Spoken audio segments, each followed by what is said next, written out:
maybe tell us a little bit about that, if you'd like, this rock bottom, Yeah, sure. this bottoming out experience, but then also you still work in a secular world setting, and yet you choose to be a saint. And Sure, yeah. So I for this rock bottom moment,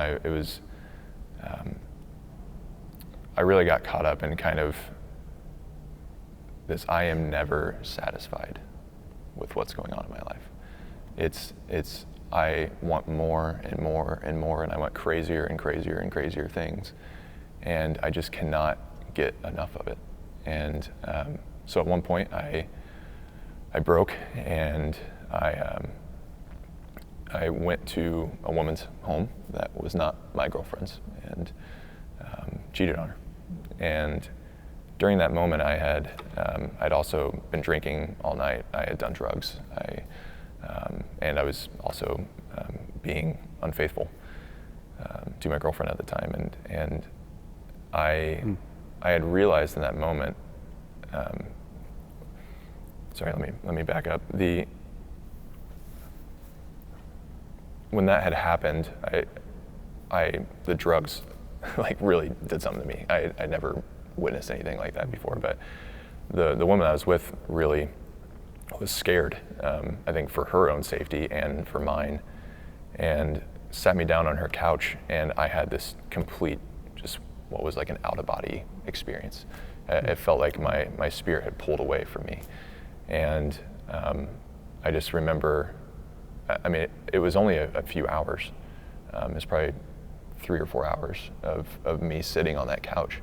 But I felt like I was there for years and years and years, decades. But what I'd witnessed, what I think I was allowed to witness, was kind of what my own personal hell felt like. I felt this being over my right shoulder. It felt like they were like holding me and showing me this. And I was sitting in a gray, dimly lit room, just boring room on this couch. I couldn't move. And but I knew, I was aware that I was with a woman I wasn't supposed to be with, not loving the way that I was supposed to be loving, and not living a life that I should be living. And what was in front of me, it's hard to explain, but what I was viewing was kind of this just rotating movie. It's playing over and over and over again of what my life could have been like if I had made the correct decisions. And so I saw a wife, and I saw 3 children, and I saw myself all playing together, and it was this. Why I think it was hell was because, again, I was in a space where I knew I wasn't supposed to be. I hated being there with all my heart, and I never felt hatred towards something so much as being where I was at that moment.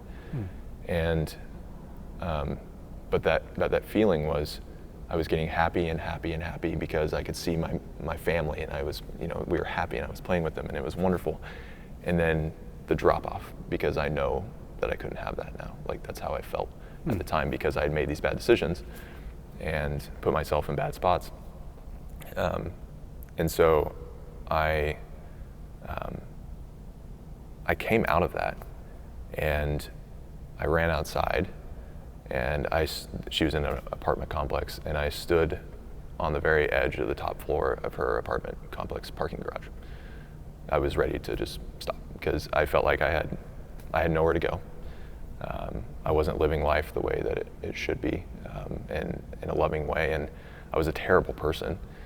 And it would all be better if I just was not here, and I wouldn't have to deal with any of that anymore. I wouldn't have to think about that. Yeah. And so she pulled me down and brought me back inside, and it was really scary. But she ended up calling my brother for me, and he sat on FaceTime with me. I fell asleep on the couch, but on her couch, but he was there while I was sleeping. He was up with me on FaceTime the entire time, just making sure I was okay. But it's a good example of how God can make something good out of evil, right? Mm-hmm. So you were in a dark place, in an evil place, and God wanted to make some good out of that. And so thanks be to God that you had a chance to allow that to happen.